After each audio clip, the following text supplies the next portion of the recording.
Welcome back to Trucker Talk Radio Behind the Wheelhouse. I'm Justin, and I appreciate you joining us for another episode.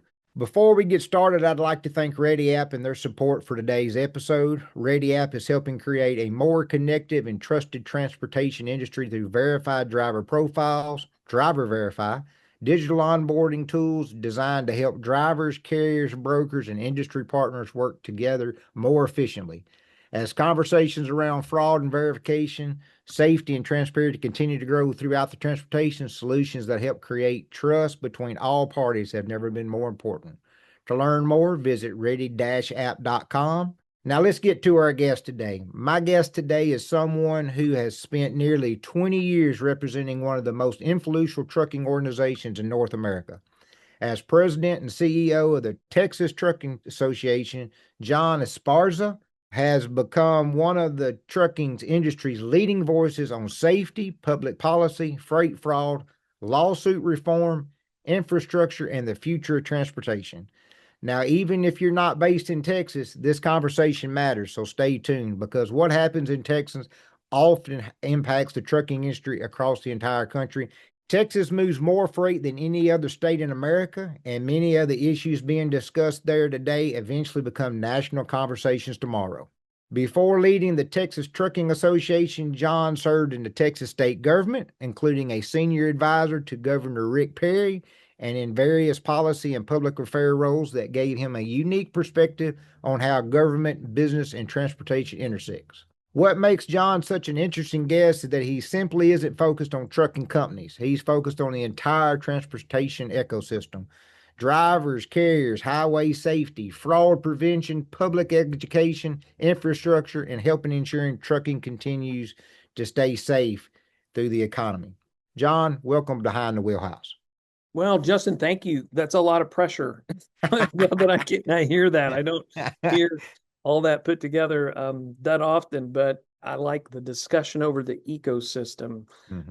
That's really what we are. I think far too often a lot of associations get tabbed as that, as they're beholden to the industry in whatever form or fashion, whether it's a driver specific or the company specific.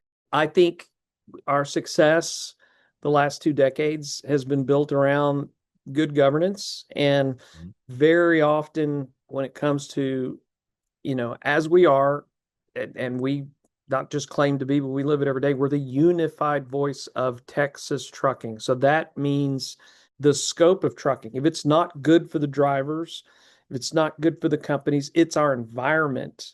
So we can't go to the Texas legislature or the regulatory bodies within our own state and those that represent us in Washington, D.C. and advocate for one end over the other. It has always got to be, here's what's good for trucking. We'll let the individuals come in and parse out, well, I think this is what we should do because this helps me and this helps me. Hey, that's fine.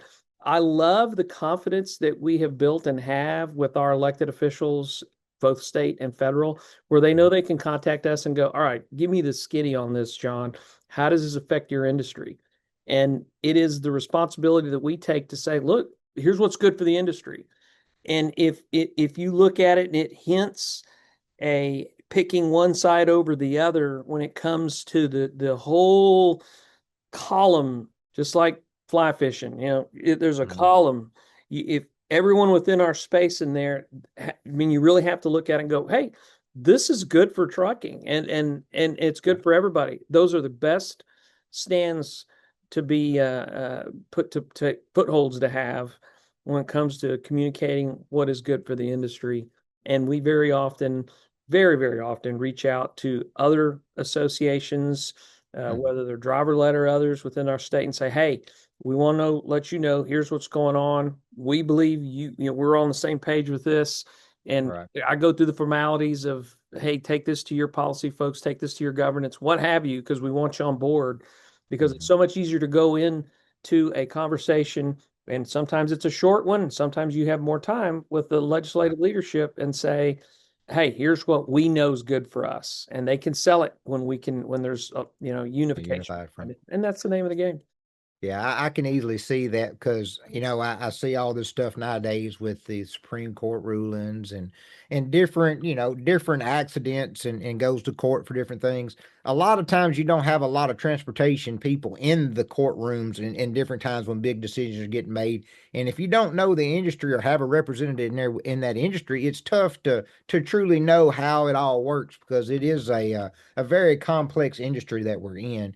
And I know everybody in Texas appreciates y'all's organization and what y'all do. And it's good that you're equal to every part, because it's not just truck drivers, it's not just carriers, there's brokers, there's customers. Yeah. It's a huge ecosystem. And I think and you kind of made a point, it's gotten to where the industry is very fragmented. It's not a lot of cohesiveness. So it's good to have organizations like y'all's and throughout the United States that can kind of be fair players. Everybody Yeah. gets a seat at the table, and it's not always about, because I know drivers, that's my background's been drivers. They have always felt like they're the last ones. They're the final piece. They're the major piece, in my opinion, Oh, but they're always, their voices feel like they're not being heard as much. So to have a place that they have an equal seat is big. So we appreciate that. Let's kind of start first about Texas Truck Association for our listeners who don't really know exactly oh. what it's about. How do you, is it automatic join, and what do y'all do? And you can talk about all the different sectors, or if you just want to talk about what you do for the driver, since that's quite a bit of our audience, that's fine. Just kind of let everybody kind of know what y'all are doing about. Sure. Well, in the scope of a couple of sentences, Mm-hmm. we advocate for the trucking industry first and foremost, and our job is to watch the watchers. Federal filings go up, state filings go up on a regular basis. Very often, it's a trickle down. Hey, we heard about this change coming. Mm-hmm. I start hearing about things like this, and that is my job, to hear about change or potential change, well ahead of the act that says now we have to do something about it. Right. And, my background is in public relations. And I've often thought, if you're doing a good job as a public relations advocate or a public relations firm, hardly anybody will ever know, because you have to look at the landscape and take preventative measures so that you don't have crisis in your lap. And Right. and that can happen anyway, no matter what you do. But there's so many things that we can avoid by just having good governance, good forethought, good work with your partners. I mean, I can't tell you enough how closely we work with our law enforcement partners, because they are the biggest influence on our industry. And our goal is the same: safety. It's that simple. Right. Our goal is the same. It is safety, and how we go about it.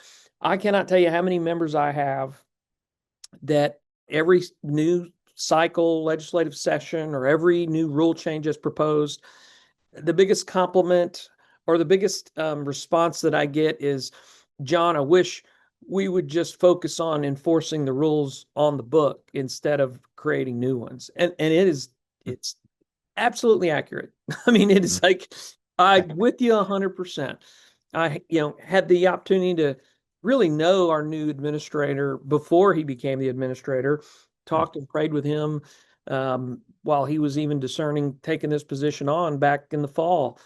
And since then, very blessed that we have the ability to communicate whatever's on our mind. I mean, he's always got an ear. He's been to Texas numerous times before.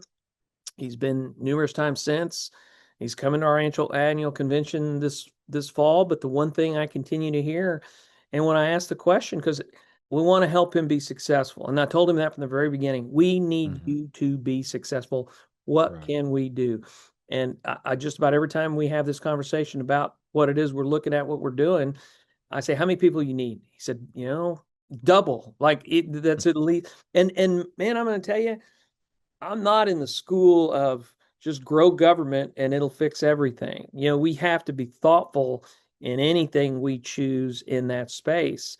And Justin, I went through this exercise when we created an entirely new agency here in the state called the Texas Department of Motor Vehicles to Mm-hmm. handle a lot of what our brothers and sisters out there have to deal with when it comes to registration, things of that nature. So much of that permitting, so much of that was over at Tex Dot here, our DOT, Mm-hmm. and it wasn't DOT.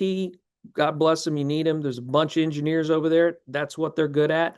We needed a good customer service arm of DOT had so many issues. That's what ended up evolving. But what we were insistent on behalf of those listening, what we were insistent on when that agency was created is to make sure that in the law, the members of that board, there at least has to be one member of that board that's a trucker. There's someone from the comptroller of public accounts. There's local tax collectors, but there has to be a trucker, because if you look around that room and there's 11 people on that board, and you got a trucking issue, guess what's going to happen? The other 10 are going to look over at the trucker board and go, well, how does that affect you? So that's not just one of 10 votes. Right. It is a very strong way to advocate when you have people in our industry, whether they are drivers or technicians or company owners or brokers or what have you, if they understand trucking and they serve in their community at whatever level, that trickles up and down. There's a grassroots and grass tops aspect to that that really helps the industry. And it helps us because we want to work smarter, not harder. And by doing that, it's elected officials. Senator Brent Hagenboo of Titan out of the Denton area is a brand new senator as of last session. And we've been advocating for him and trying to support him in running for that position. Well, that means there's someone in the arena that can speak directly from trucking. So his voice becomes way more important than any other trucker out there, because he's in the room and has the gavel, or he can talk. Well, I'm the one sitting in the back of the room hoping, hey, can I talk to you? I just heard something I think you need to know. And if they're not a trucker, they're going, okay, John, I got to rely that you're telling me is gospel. But when you got a trucker in these rooms, boy, I'm telling you, our jobs get easier. So I encourage those to serve your communities at where you can, because your voice is strong because of what you do. I agree with that. And I appreciate y'all put that into law to where you got to have a representative, because I don't think the American people, just a general American person, understands trucking at all. I mean, I think people forget really quick that you can't look, I use this analogy all the time. You can't look 3 feet around you and grab something that a truck didn't haul.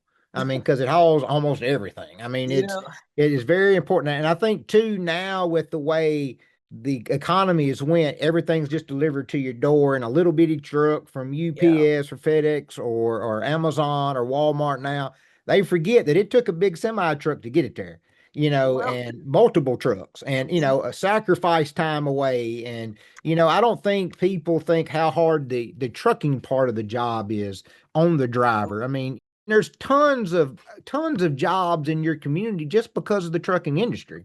And it's such a big part, because they understand it, and they can, even know that you and me might be, very well versatile of the industry. If you got a trucker who's been sitting in that truck for years and come out and then in front of people every day, he can come up with the answer right then, and even in more of a real time, fix. Like, if when I was driving, I could do this and this, and that was taken care of. Well, that helps, people comprehend it a little bit, like, okay, they can, almost take it like a common sense way, instead of having, even having people that are educated book-wise with it. That real world education will beat anything, anytime, for sure.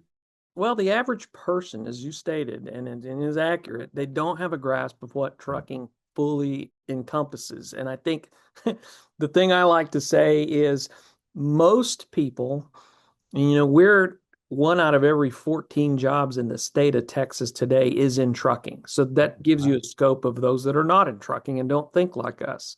But most of that other, the other 13, they believe if you just spend $100, the trucking's free. That's what we've been conditioned to. Just spend this amount of money and the shipping doesn't cost you anything. Well, in what world is shipping free? That's just it's all figured in. That's right. Hey, maybe great advertising for them, marketing, all those guys that are and gals that are experts in that area. They figured out that that's how they can sell whatever it is they're selling to you today.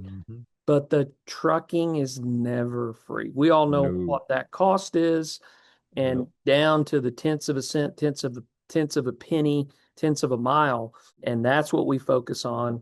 And putting safety ahead of that in everything that we do is important for the other 13 to Mhm. understand that, hey, we're good, we're good citizens, Mhm. and we're good corporate partners, and we're good community partners and want to be. And as you mentioned, and it is, in our state and pretty much a footprint around the entire country, almost 90% of everything that is delivered exclusively to the folks by the folks listening. It's the other 10% coming in to our ports, seaports, rail Mhm. stations, airports.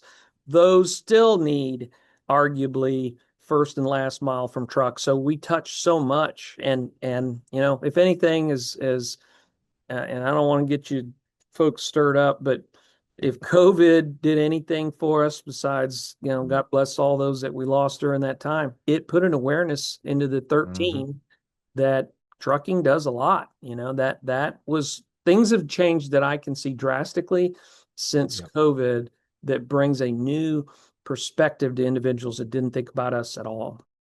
Yeah, I would agree to that totally. So let's back up a little bit. I want to, before joining the Texas Truck Association, you were in government for many years.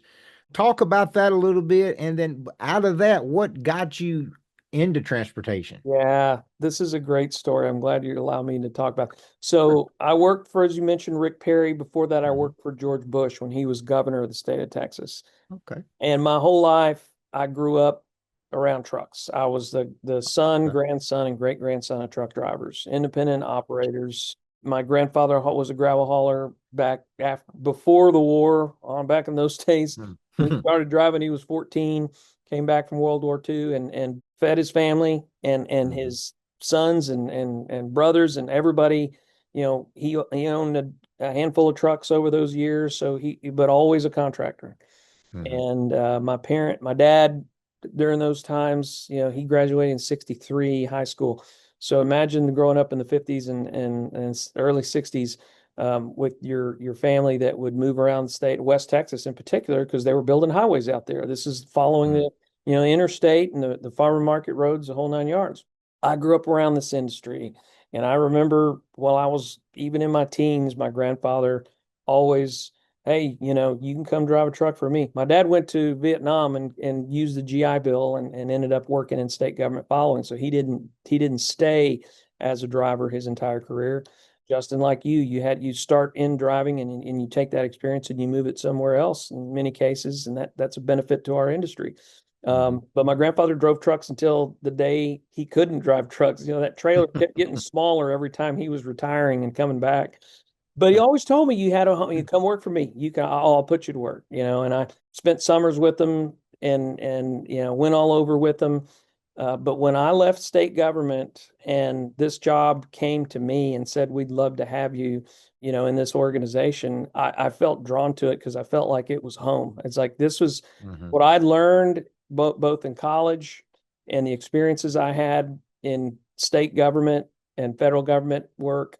I thought I could really do some good, and I felt like it was home. And I remember telling my grandfather, he's left us now, but I called him up. He was the first person I called when I accepted this job, and I told him what it was doing. Mhm.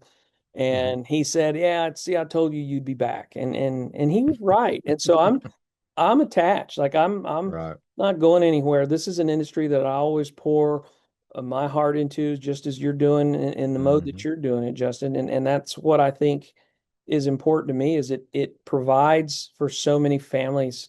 It does. I got to know my great grandfather before he died. I was 16, and I remember having a conversation with him as a kid because I was doing a paper on someone that influences you, and I didn't understand this at 16 when he told me Right. this, but I understood it after I took this position.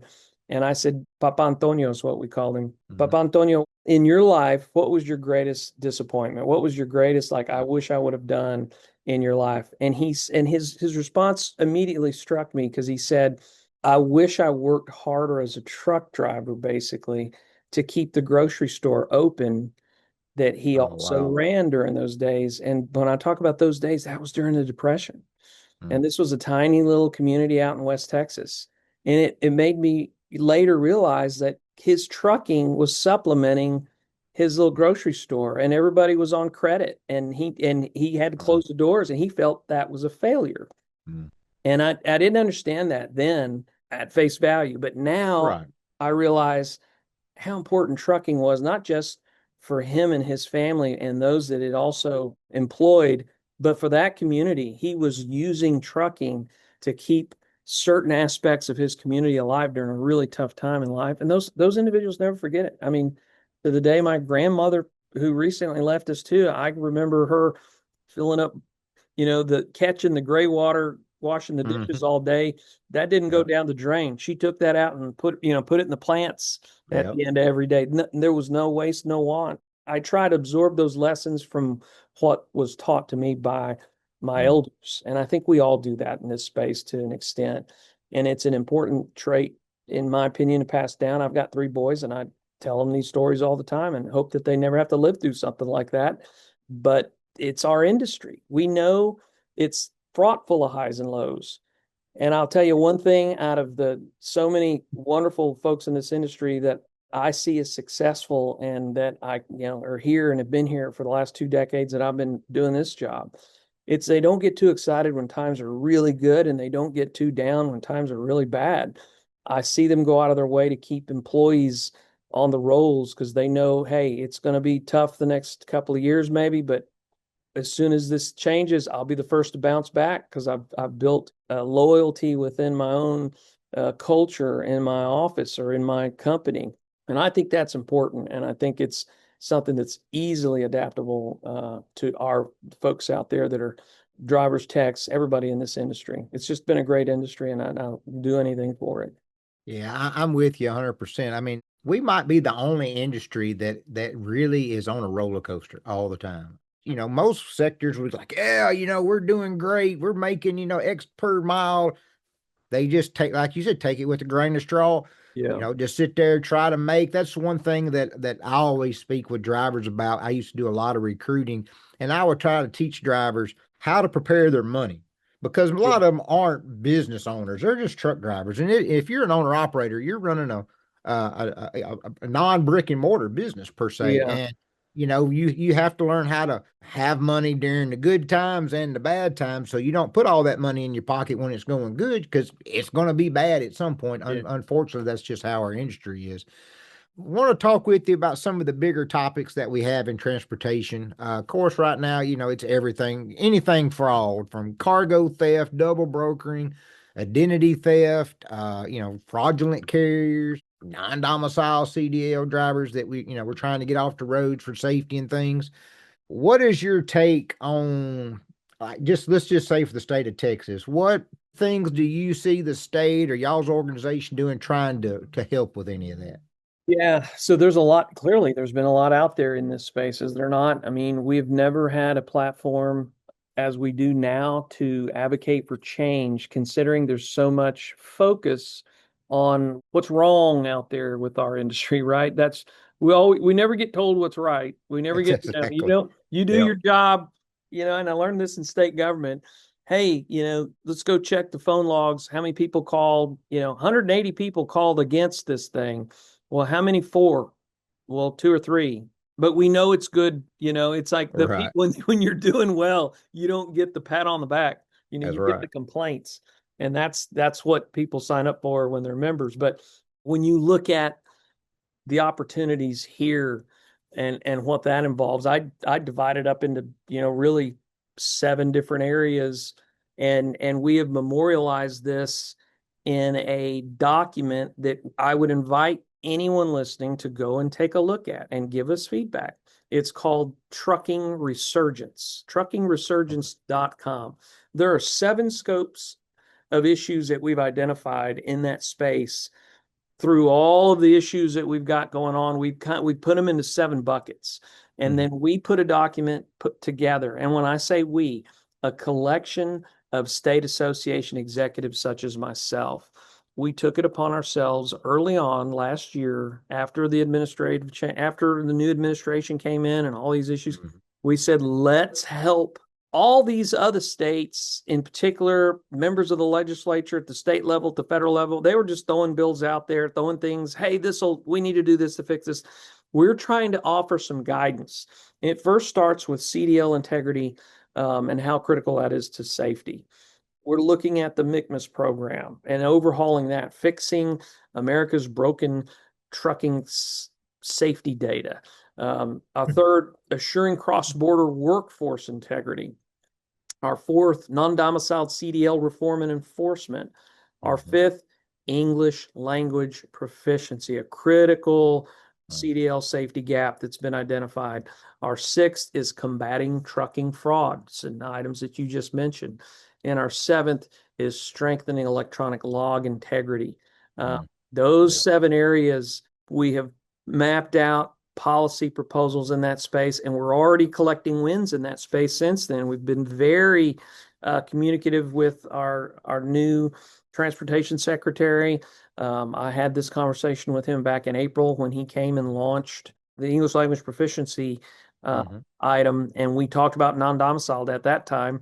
And as sure as we're sitting here having this conversation, the first thing he told me in April, mind you, after they were just elected, he said, John, we've got plans for you on that. We want to keep the communication open. We're sorry it's taken this long to launch what they were launching back in April. And I just chuckled. I said, y'all just got here. It takes years to get something like this, if anything, done, or a commitment to do something on the front end. So we put this document together. It took us several months to get this done, from July to December, launched it in December. You can go look at that at truckingresurgence.com, and you're about to see that we're working behind the scenes on updating it with all the things that are being addressed and highlighting the things that are still needed, and also adding some of the things that we've learned over the scope of the last year, while we're putting so much focus on our industry and how we improve safety, but at the same time, keep a great business environment in which we can all operate safely on and be successful. We need our best actors to be successful. The public perception of the trucking industry has always been painted with a very broad brush, and unfortunately, we're often the lowest common denominator is everybody's problem. And so it is for people like you and me to communicate what is good with our industry and how it's good with our industry. Because, the average person, those 13 in Texas out of every 14, I can stop them in their tracks by just saying, hey, you do realize that our families drive on the same highways as our trucks, right?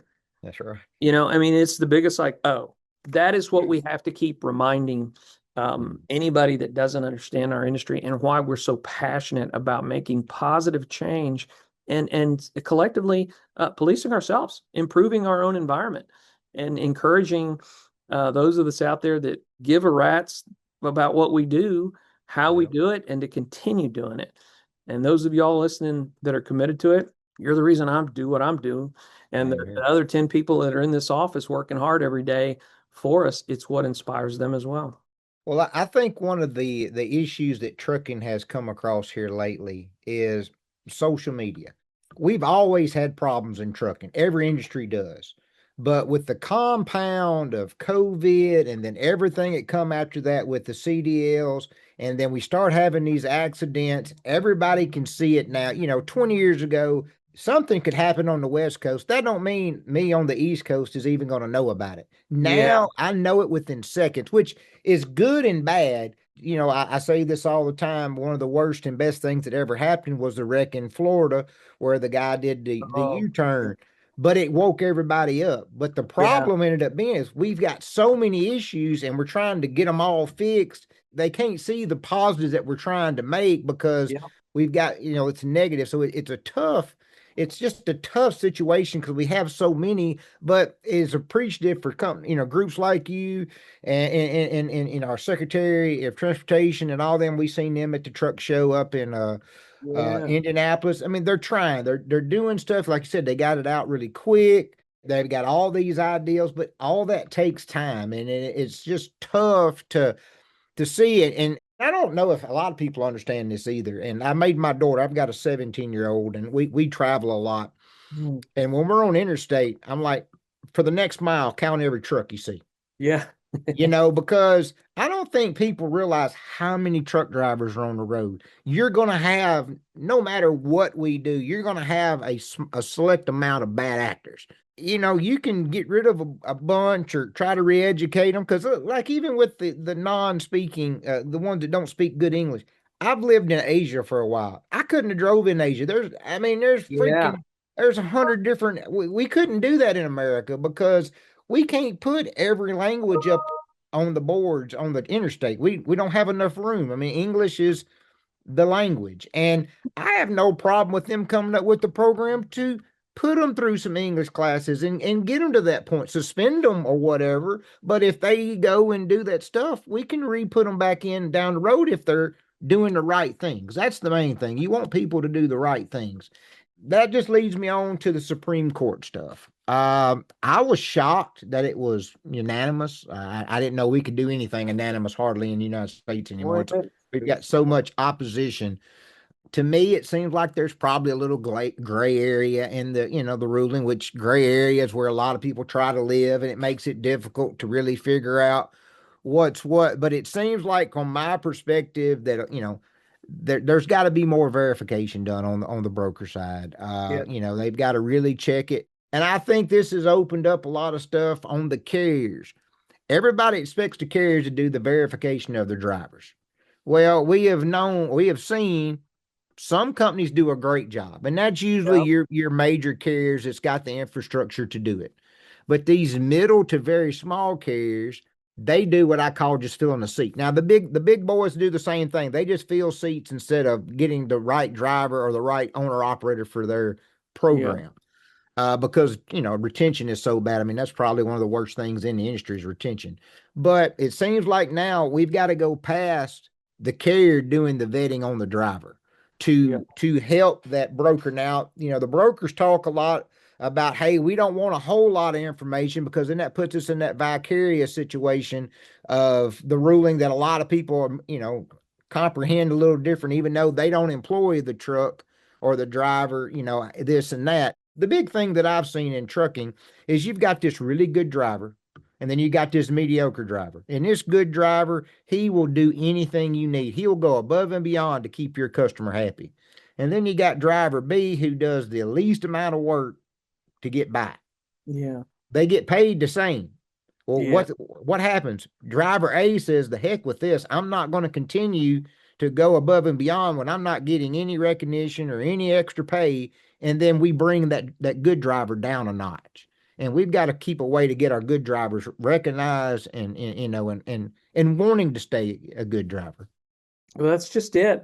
I've known companies that can easily grow and be a larger company, have more operations, whether they're owner operators under their guys or they're completely fleet, but Mhm. they want to be able to maintain a certain level of customer service, a certain level of driver qualification, driver intelligence, whatever you want to call it. They're just, as you said, and there always will be, qualification of drivers out there is becoming a huge focus because the fact that there were so many unqualified drivers out there, and that benefits those dedicated to this industry in the driving field.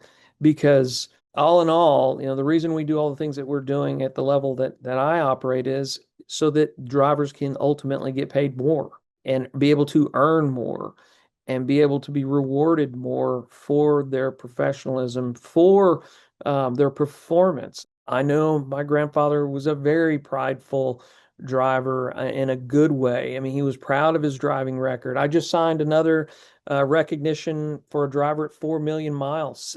It's 4 Wow. million safe driving miles in the state of Texas and beyond. I love making those recognitions, whether it's a million, two, three, Mhm. four. I mean, that's That's crazy. outstanding. But it also shows that that's the level of professionalism that we have Mhm. there. And an accident is just that. It's an accident. That's something that is not the goal of accomplishing. No one gets up every morning driving a truck or at a trucking company and saying, all right, let's see how we're going to do today. It's all the work you do ahead of, you know, driving that first mile is Mhm. more important or as important as all those miles that you levy. That's the mentality that we do embrace, and I know our industry embraces.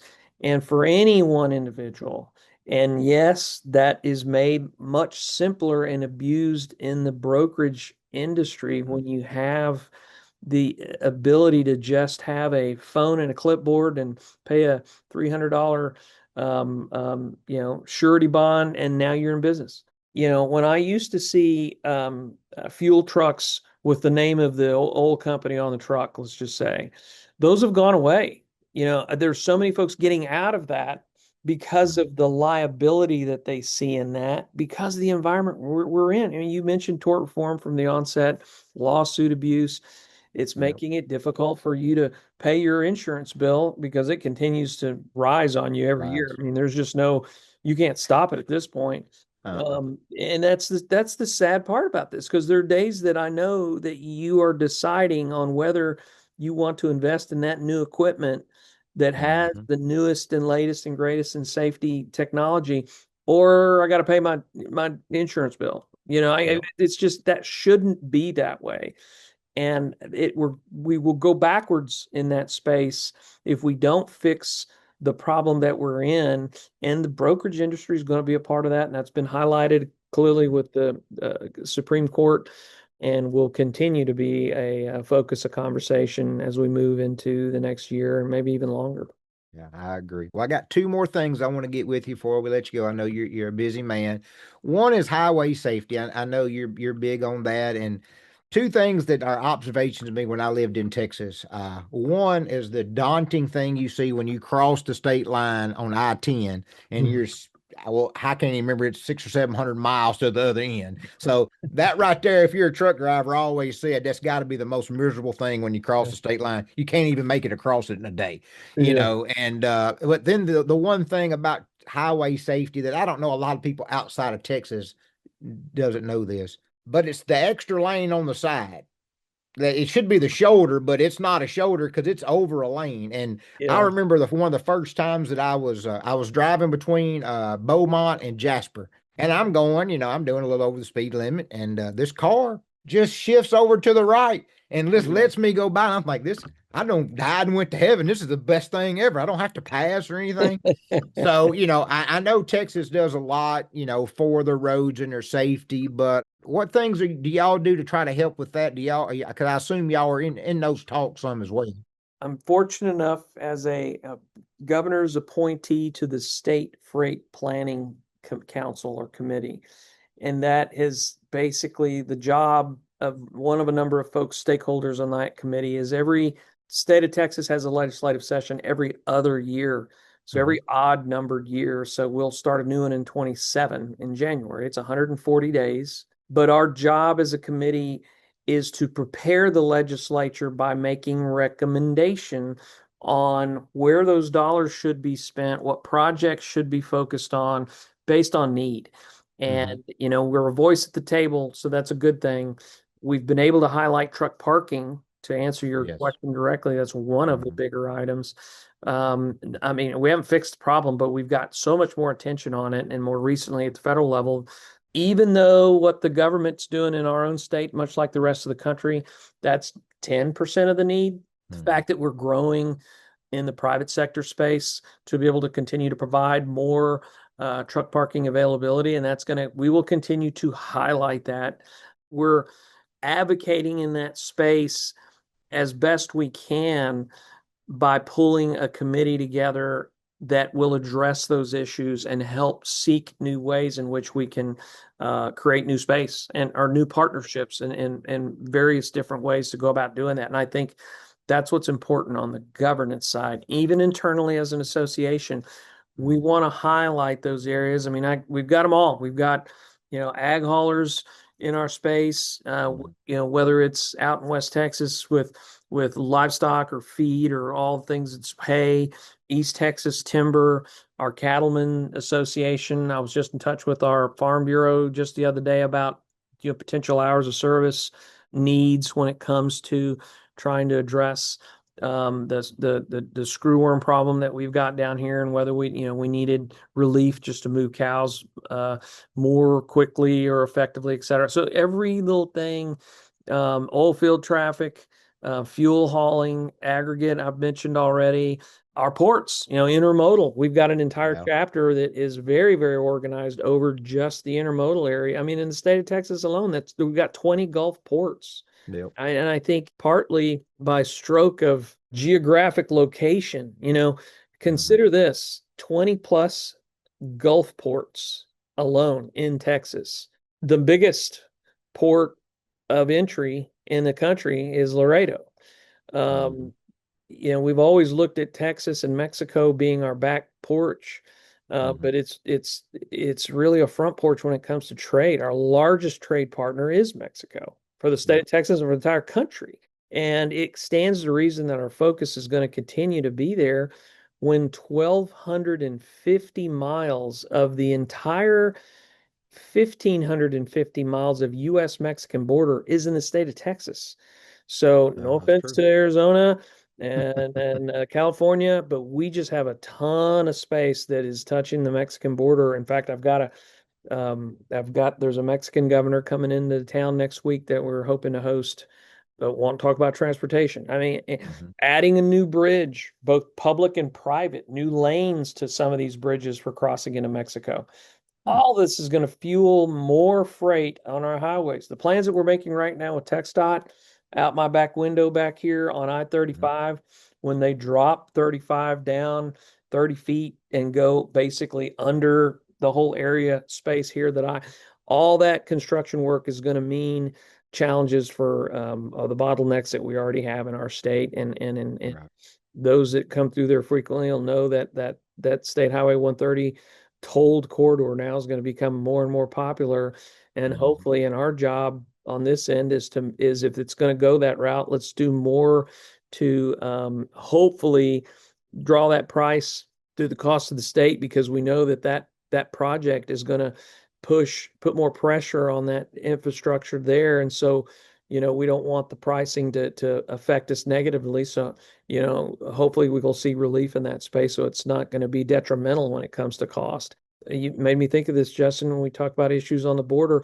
I can remember, like, I've never seen so many of high level corporate individuals on a phone call, like, on a video conference call.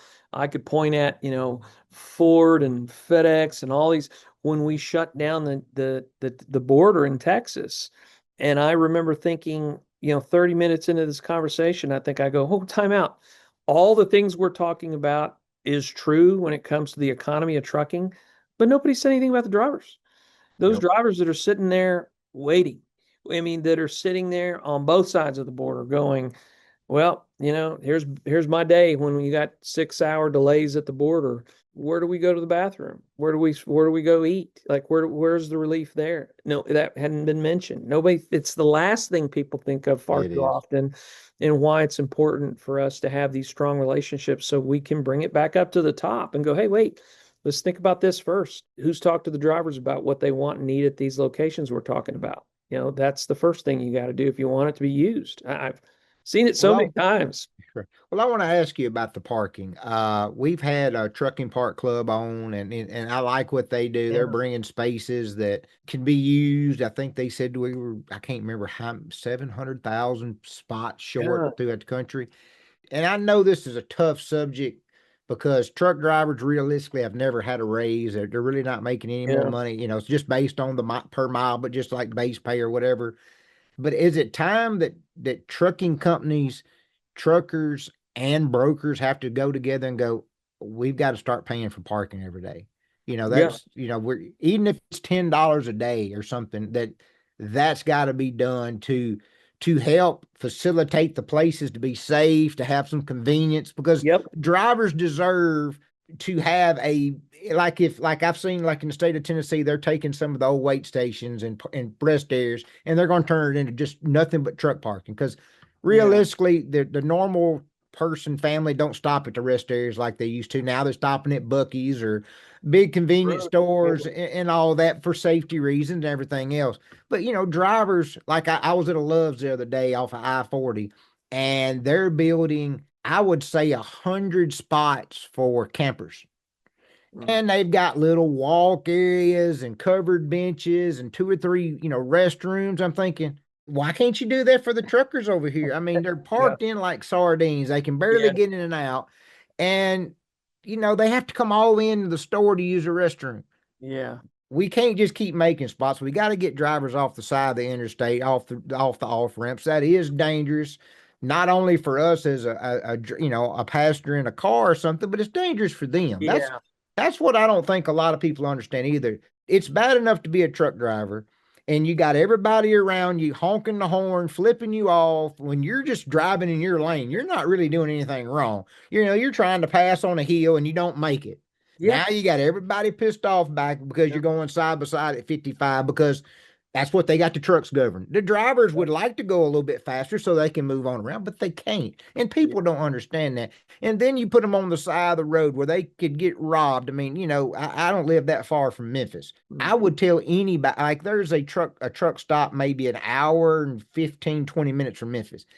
And I tried to explain to the people that were building it, you can't build it big enough because no one wants to go into inner city Memphis. It's Yeah. too dangerous. And the highways are just a dangerous place. The people nowadays, they're just a lot of evil people.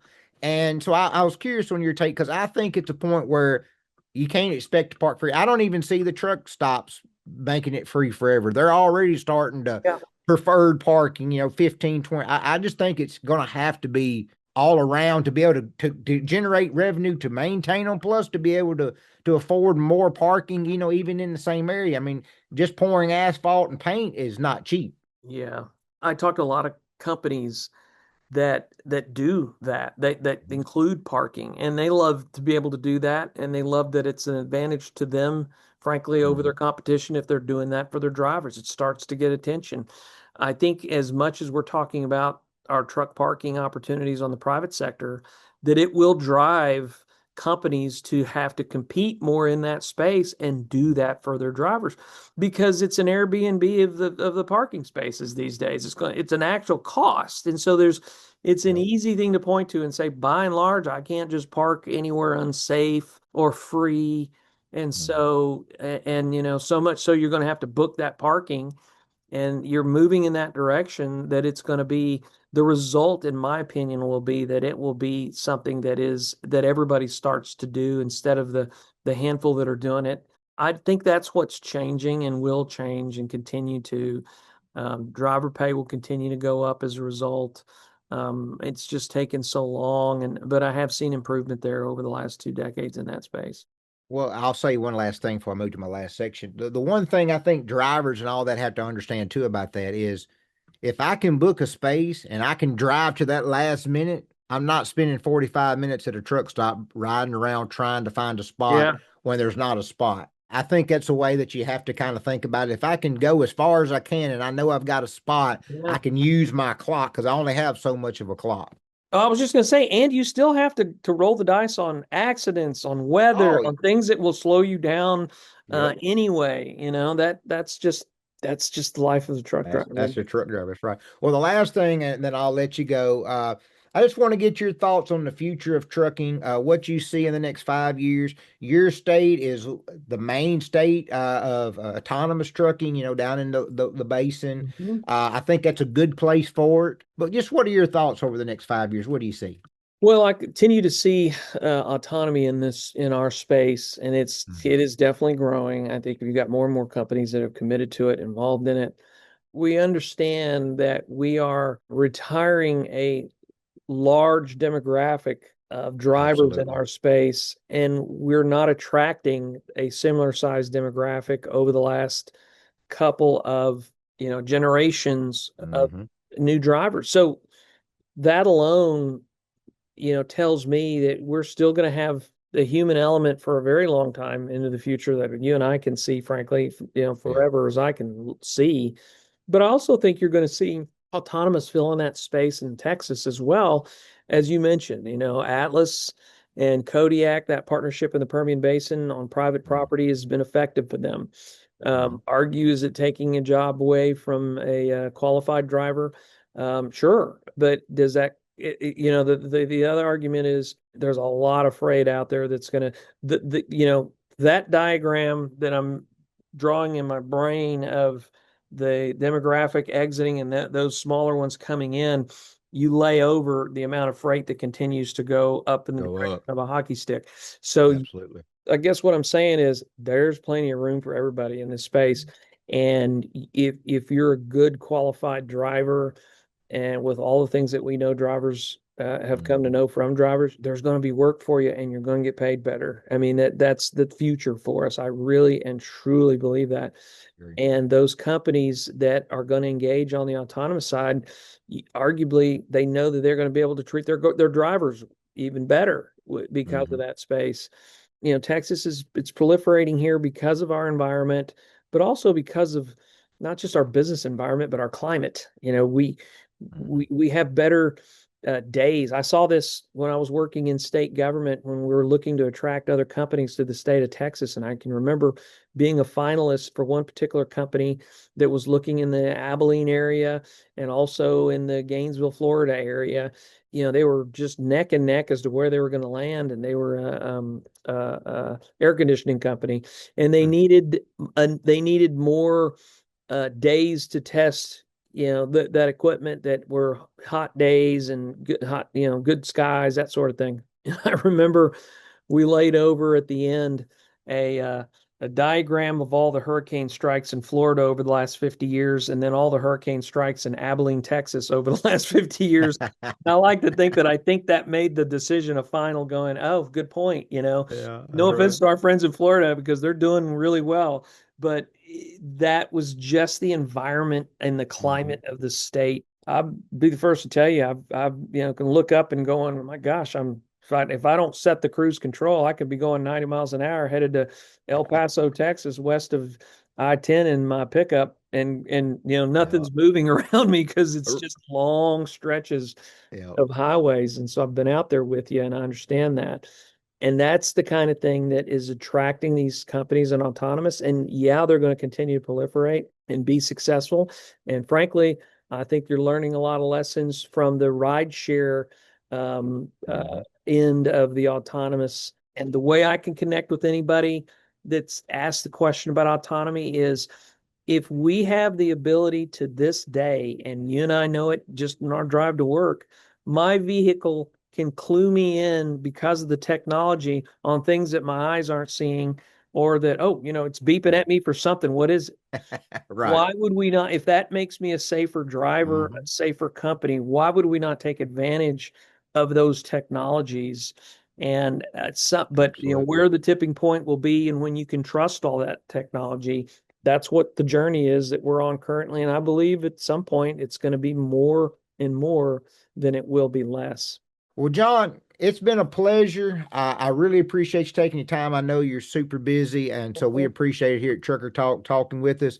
If you would, before we go, kind of tell everybody how they can find you, or the association, how they can get in touch with you guys. Oh, I'd love to. Thank you for that opportunity. I'll mention truckingresurgence.com once again, just to go look at that if you're interested and give us feedback. I want to know what we're missing on this conversation.